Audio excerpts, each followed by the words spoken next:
Blossom, Karen Civil. So I'm so excited for this. Let's bring her on air. Y'all ready? Ready. All right. All right, Karen, how are you doing? You're on air. Hi everybody. How's your day going so far? It's been good. I just got back to LA from New York with all the Super Bowl stuff. Oh, Had yeah. a little bit of a cold, but dealing with it. Just happy to be back. Definitely. Isn't it like 4 degrees out there or something? 4? It wasn't too bad. It wasn't know. too bad when I got there. They actually said it was like 1 degree. Oh, my gosh. But I left right after a party because they said it was they said they were going to get like 4 to 8 inches of snow. Oh, So wow. as soon as I saw that from my phone, I left the club, went to the hotel to get my bag, and got on the first flight out of there. And I actually got the only flight out of New York. Wow, that's crazy. And you're originally from there, so you're not, you're not a foreigner to the snow. Us Vegas people, that cold weather don't mix. I'm originally from Jersey, but I've been in LA for 3 years, and I just haven't dealt with cold weather in a while. Gotcha. So the more that I can avoid it, the better it is for me. Because snow always looks good. That winter wonderland always looks good for like the first few hours until you have to maneuver and clean it up, and you just have to deal with it. Definitely. That's so cool. I know that was festive and you had a whole bunch going on, but we appreciate you taking the time to call us and do this with us. It means a lot. Oh, no problem. Definitely. So if you don't mind, we're just going to get right into it. Okay. So taking it back a little bit, when did you first fall in love with hip hop? Was it like a specific song or an album that did it for you, or can you? What if so? What was it? I would literally have to say, I think, I don't know if it was a specific moment. Oh, you know what? I'll take it back. It was, I remember watching Biggie's, one of Biggie's videos. And he had they had the whole house party scene, just everything about it looked so good, and I wanted to be, I just liked everything it was about. It just felt like, the vibe was nice, the house party just felt like something I wanted to be a part of. Definitely, that's cool. Right, and taking it way, way back, even further than that, probably. When you were younger, you had a big Backstreet Boys website. So we wanted to know, what was your favorite Backstreet Boys song? I don't necessarily think I had one favorite one, but "I'll Never Break Your Heart" was always a big one. I was like a mush for their slow records, but their first album did it for me. I got an issue of Teen People. They were on the cover. I was just like, who are these guys? They just look so cool, splashing around in the water. And then from there, that was it was just really it. Right. And can you tell us about how you got started at such a young age? With having a website, you were really young. That interested us. I mean, I just always had a love. I just always had a love and fascination for the internet. Mm-hmm. So, I just had to figure out a way to turn it into a career. Even though at the time, hold on one second. No problem. That one's mine. Yeah. If you want the key, I'll come get the ticket in a second. Sorry about that. I just always had a love and fascination for the internet, and I was just like, I got to figure out how to make this a career. At the time, the digital space wasn't as important, it wasn't as big, but I was just like, I'm gonna figure it out, and I did, and started with a website that was like a real iffy chance thing, because when you first start out, you don't make that much money. Mm-hmm. So I had to take, as you would, like a pay cut, I guess you would say it like that, and not have so much income till I figured it out. And then, it started to work for me. I got sponsorships. I got different things coming in, and yeah. I just made it work. I figured, this is something that I love a lot, and eventually, hopefully, society and stuff catches up, which it did, and it worked out. Nice. And would you say that this was one of your aha moments, just starting out like that? Yeah, I definitely would think so, because at a young age they give you those specific job roles and titles, and unfortunately, at that time they didn't understand. There's so many different brackets to careers and stuff that you can have, and it actually it worked out. To me, it worked out perfectly for me, because it's just unfortunately, it's just like people necessarily don't understand. Like, they're like, you can be a doctor, you can be a nurse, you can be a this, you can be a that. Now it's like, I can be a social media manager, I can be a digital marketing manager, I can be PR, I can be this, I can be that. So, to me in itself, that's totally cool. Definitely. And I'm glad you mentioned that, because I was watching one of your older interviews, and I was exactly what you were just saying, how young people would have specific careers, like I want to be a doctor, I want to be a firefighter, different things. And you said in the interview, there's just so many opportunities, and you didn't have one specific thing. It was like, I can do so many things. Why not spread my, trades across a field? I mean, there's so much that we can do now, given with how, before, if you wanted to learn about something, you had to go to the library, go to the index section or whatever it was called, and pull out a book. Now you go to Google. Now you go to YouTube. Now we have do-it-yourself videos. It's just it's so much. It's everything is connected. And it's right there at our fingertips. So I just take full advantage of that, and I just tell people they should do the same thing too. Because growing up, unfortunately, we didn't have that. Yeah. We didn't have that at all. We didn't have those tools. It was just, you go to school, there was a library, and that was it. I see. So you got your start when you entered an apprentice contest for Hot 97 with Angie Marr. And although you weren't selected, we'd imagine that it was a blessing in disguise, because Funkmaster Flex offered you an internship. What types of things or lessons did you learn from those two experiences? I definitely would say, the stuff with Angie. The stuff with Angie, unfortunately, didn't work. I still have a higher regard and respect for her, because it was more of like a teaching.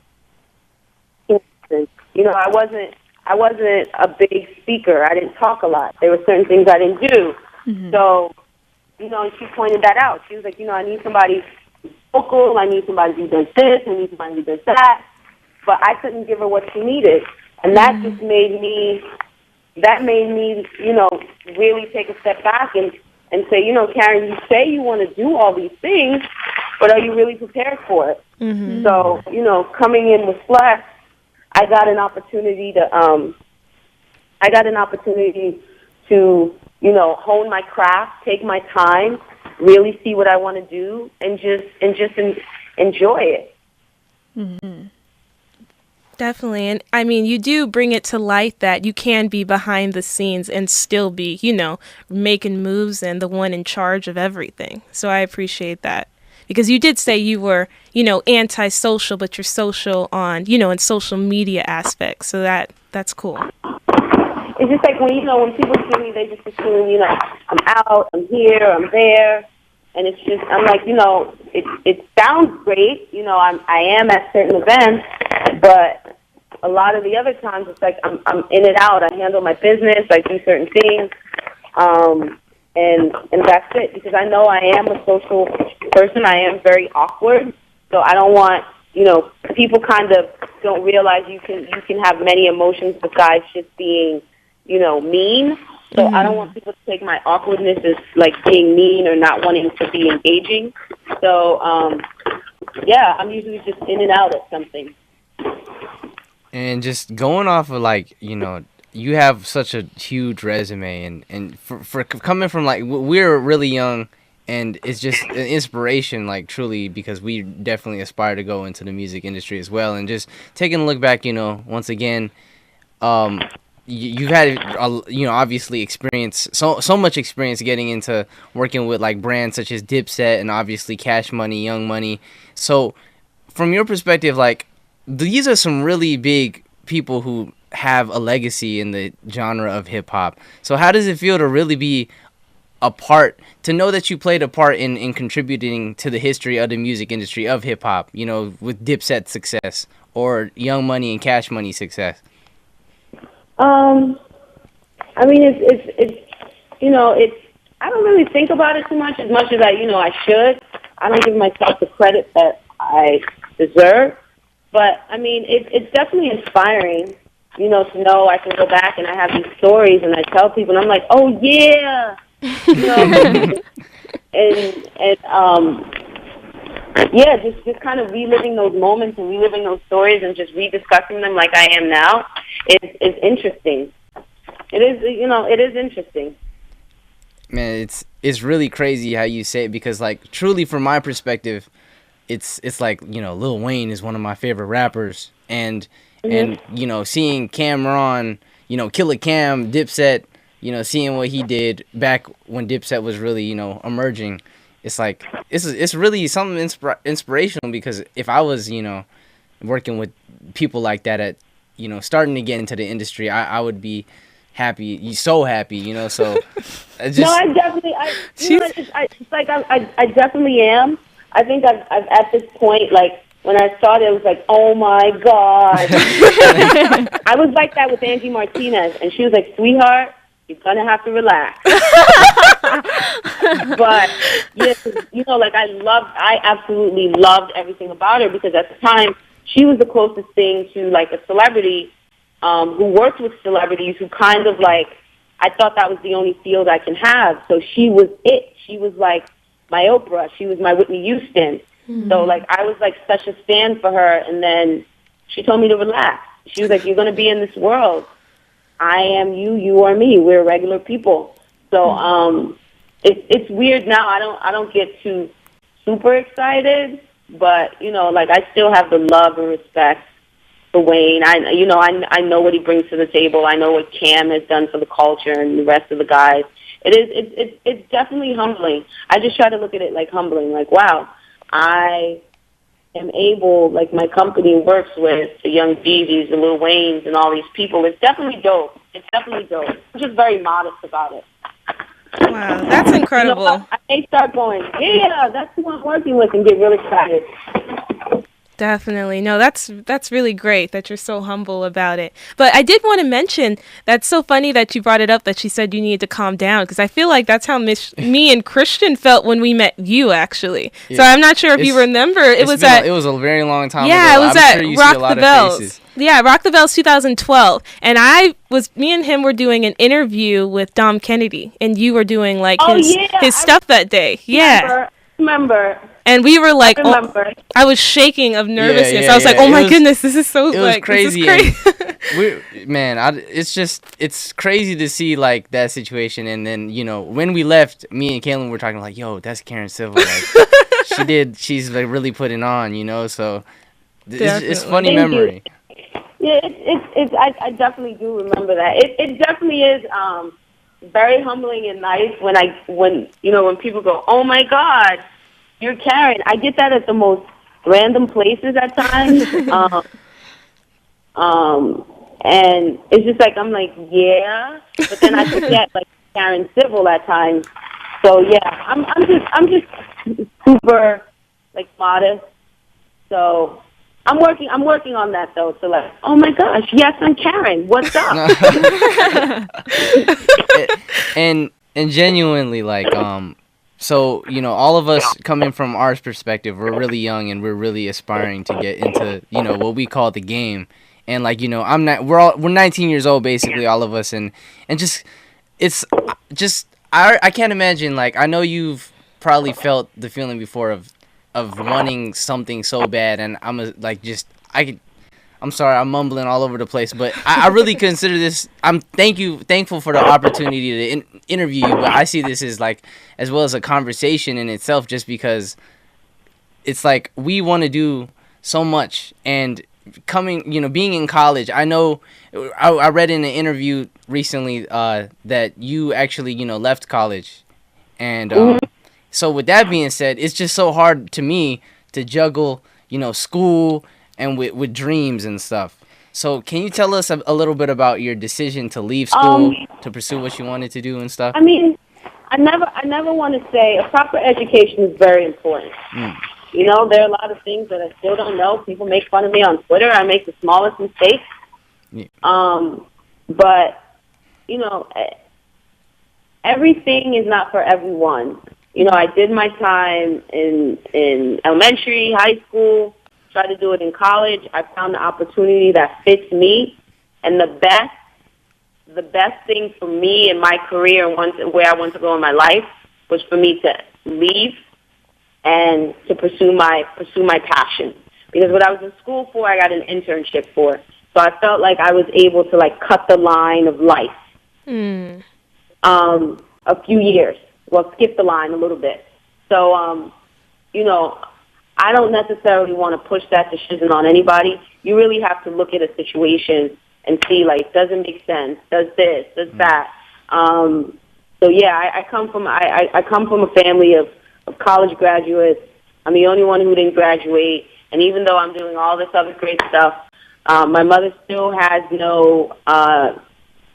She still has no piece of paper, no diploma, no nothing to put on the wall. You know, so it honestly depends on where you are in your life and the choices you feel will get you to that next step in your career, in your life, or where you want to be. Definitely. I'm glad you took the time to take that insight, because like I can't, school to me has just been so hard to really focus, I guess, 100% as much as I'd like to, especially when I find myself going to sleep at night just being so hyped and excited for the future and wanting to work into this industry. So I mean, you just, I think you're just at a place where you're ready to start your life. You're ready to start your career. And that usually starts after college. So you're just ready. You just feel like you're ready. But you have to honestly ask yourself, I do feel bad that I missed out on those memories, of I don't want to say studying for a test, absolutely not. But like, the dorm experience, just college life, the things, the experiences that you get from there. My experiences start from, it's like high school. I didn't really have too many because I didn't have that many friends. But my experiences just start from work. So that's all that I know. Mm-hmm. And that is very hard for me to function as, a sister, an aunt, a friend, because there are a lot of those emotional traits and certain things that I'm missing because I bypassed a lot of those things that, I would have learned through life to go straight to work. Mm-hmm. If you know what I mean. Yeah. Mm. And you did. Sorry to interrupt you. I'm sorry about that. What were you saying? Oh, no, it's all good. So it's just, you gotta understand, it's an experience, and it teaches you, like, it's just a value within college that you can take on and move on. That's one thing I kind of wish I would have got. But yeah, that's that for me. Wow, that's great. I'm glad you did share that with us, because we do find ourselves trying to juggle these things, and it's like, what's more important, or when you do sit in the classroom and you feel like, I'm already doing this outside, why do I have to learn it, in here? Yeah. So it's hard with that. Yeah, I mean, that's how I felt, going to, because this is the only difference. When I wanted to go to college, the only thing that they had was liberal arts communication radio. They didn't have any sort of internet. They didn't have any sort of digital anything. They didn't have anything close to the space that I wanted. Mm-hmm. So I had to just take what was given. even though I knew I wasn't going to be the best radio personality, I knew I probably wouldn't be the weather girl. I was like, this is the only option that I really have. But now you have so many options, so school may be different. Just at the time, it wasn't where I needed to be. But, if different circumstances now, I don't know if they have, all these different brackets and all these different things in school where, it's PR, it's media, it's this, it's that. I think they've definitely grown a bit. Should I say grown? Yeah. Colleges have definitely expanded a bit more. Definitely. So that it can be fully, it's more engaging in what you want to do outside of after you're done. So honestly, that's a question your parents can't tell you, I can't tell you. You really have to sit down and really think about, like, do I really need to be here? Do I really want to be here? What's next? Where am I going? How am I going to get there? A 6-month plan, a year plan, a 5-year plan, and a 10-year plan. Wow, thank you for that. Thank you Oh, so no much. problem. And also, like, going back to when you first started, I found it interesting that one of your first interviews was with Drake on his birthday at a Starbucks. And you got like 700 views, and you said that you were really excited about it. And Drake obviously is one of hip hop's biggest stars. And you also brought rising stars like Nicki Minaj and J. Cole as spotlights on your website. So what specific talents do you look for when meeting and hearing new artists? Because you obviously have a good ear for music. I'm not even going to take a bunch of credit for it. I'm going to tell you why I like Drake. I thought Drake was good looking.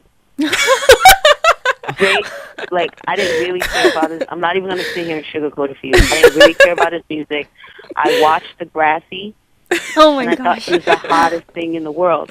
So I used to always see him at Atlantic, and I was like, dang, that's my favorite actor. And I was like, well, I want to interview him. I just really liked him. And I'm over it now because he's popular and he's all this other stuff. That was like my hidden, treasure. Like, when you put your team beat photos up, and it's just like, now when you get to know the person and everything else, it's like it's different. But he was like the celebrity that was like out of my reach in Canada, so far away. But that's why I interviewed him. I just liked him. But with Nicki, I mean, when somebody's slowly building a buzz and they're around, you start to have to pay attention. You know what I mean? So she was one of those things where it's just like she's coming out. She's been out for a while.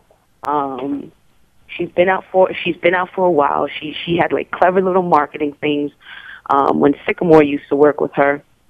So it was just like you had to pay attention to her movement. And then when Wayne co-signed her, it was just like, all right, you know what, it's happening. Right. And so what kind of advice would you give to an up and coming artist to progress their career? I mean, the music definitely, it's a little different key factors. The music definitely has to be some sort of relatable. It has to be relatable in some sense. What else is there? It has to be some sort of marketing strategy or something behind it. It just makes sense. Don't just be dropping records to be dropping records or following behind what somebody else does. And understand it takes time. Rome wasn't built in a day. Your fan base is going to slowly grow. It's a process. It's a process. I remember I did my first showcase at CMJ. It was with Kendrick Lamar. Wow. I didn't even really talk to him. I didn't really say anything to him. This was a few years ago. That's crazy. And I was like, okay. They were like, yeah, we got this kid Kendrick Lamar. I was like, all right, cool, no doubt. Let's put him on there. And he was headlining it. And now a few years later, this was like 2008, I think. Yeah, this was like 2008, 2009. And now here it is, a few years later. He is what he is. It just takes time, and people just have to realize that. Wow, that's great.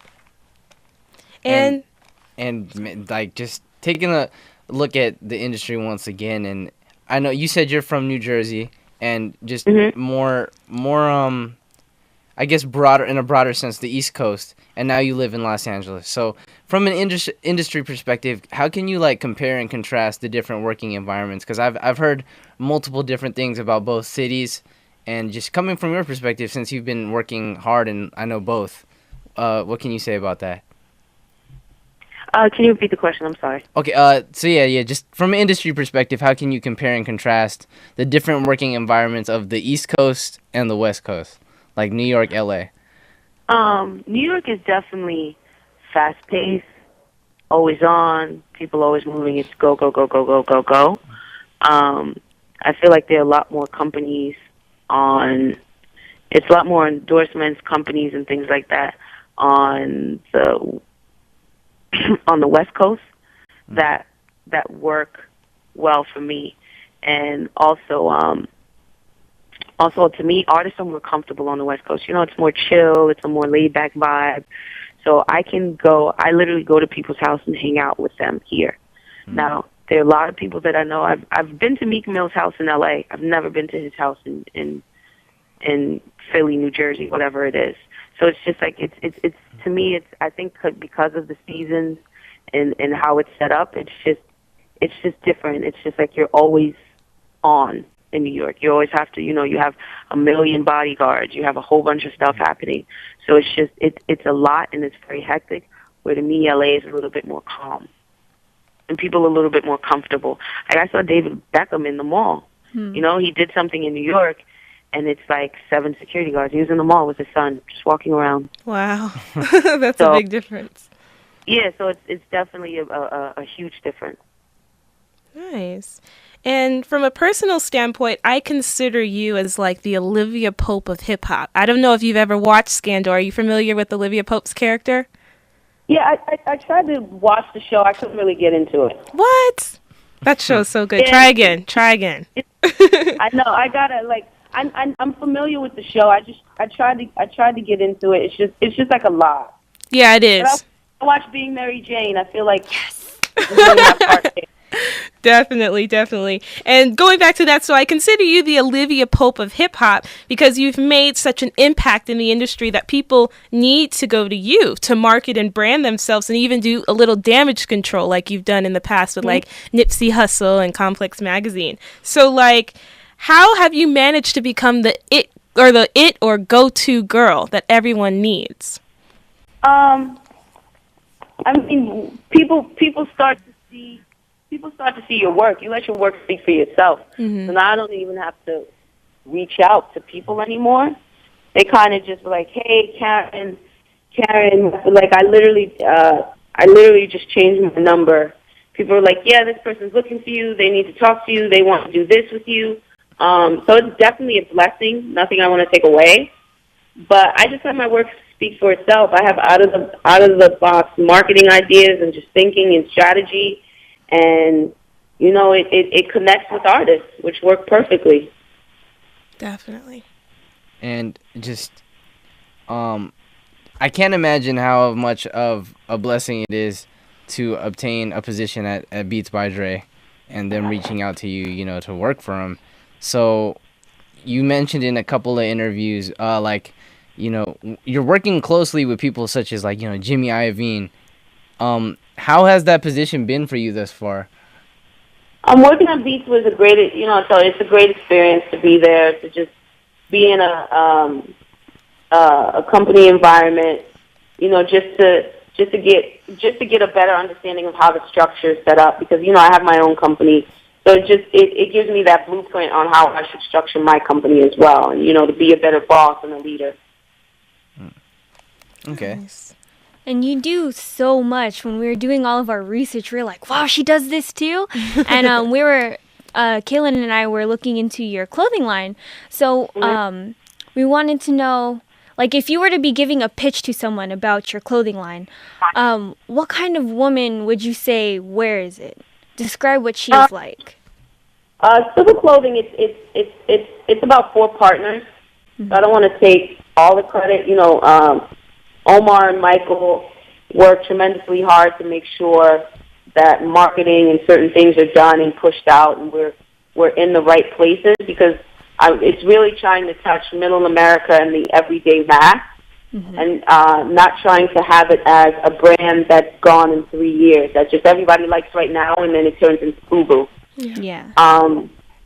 But it's the brand is about celebrating the difference. You know, just that's something that I grew up thinking it was a curse, and it's actually a blessing to be different. Walking to the rhythm of your own beat. So it just works out for me that way, and it's just pushing out that message of celebrate your difference. You're different. The cross motif that I'm a big fan of, and just little things like that. Very nice. And your motto is obviously living civil, and you encompass that in everything that you do, from your clothing line to Civil TV, and from KarenCivil.com to Always Civil Enterprise. So what does it mean to live civil, especially in an industry that isn't really civil, if that makes sense? Living civil is just being myself before I entered this. I come from a very well-rounded family, and the way I was raised is just remembering that. So it's just remembering to be civil in any type of environment. People will always try to make you step out of your character, make you feel worse, make you feel like you don't deserve things. A lot of things that I deal with on an everyday basis, being a woman of color. So I just look at it as, you know what, Karen, live civil, a.k.a. be yourself. Be yourself. Be yourself. Do not let anyone or anything change you. So that's what living civil is. It's just basically being yourself before you entered this shark-infested world. Wow. Yeah. I like that. I'm going to keep that in mind all the Definitely. time. And I also wanted to ask you really quick, what is your day-to-day schedule like? What does Karen Civil do right when she wakes up to the moment that she lays her head down? And what would be your soundtrack to your day if you had to play music? What keeps you going? My soundtrack to my everyday life is Mary J. Blige, Just Fine. Okay, that's a good song. That's definitely my baby. Let's see what else. When I wake up, first thing I do, my phone sleeps next to me. I got to look at all the messages, anything that I may have missed. So that's the first thing. Then heading straight over to emails. Nice. Very nice. And I know your life is in full of festivities all the time, and you always have things going on. Is there any moment that's happened that has stood out to you, or something crazy that's happened? Wow, I didn't really think about that. A crazy moment. I think anytime I accomplish something that I necessarily think wouldn't, it's just wow, okay, I may be pushing it. This may not happen, and it does.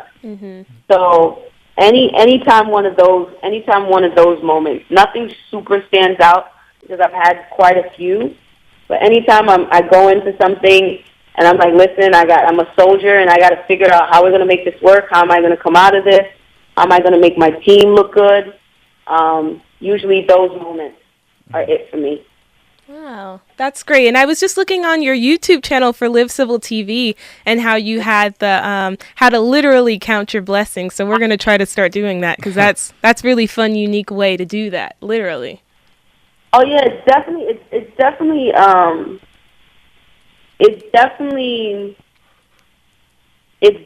a blessing, because it helps me see the good in life. When sometimes the bad can overshadow everything. So we may get 9 compliments, but one person can tell us we look crazy or we look whatever, to say something negative, and it'll throw off our whole day. Yeah. So it's really just about, counting our blessings instead of the shortcomings. Definitely. That's amazing. And we love doing this interview. It was so great talking to you. Was there anything else that you'd like to add? Those were all our questions. No, I'm pretty much good. Perfect. And just real quick, I just had to add, personally, my bad. So, man, just for any of the aspiring youth in the world, like just trying to get anything into this industry, if you had to leave them with like just one last word of advice, what would you tell them?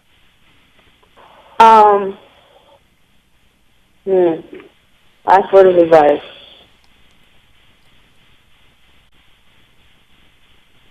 Well, I like to speak to women, young girls.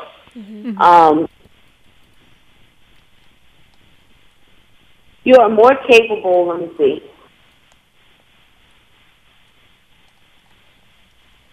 Get the pen and paper out. Yeah. I'm ready. I gotta think about it. Yeah, you're more capable than something to be looked at. And I say this because society has the notion prettier is better.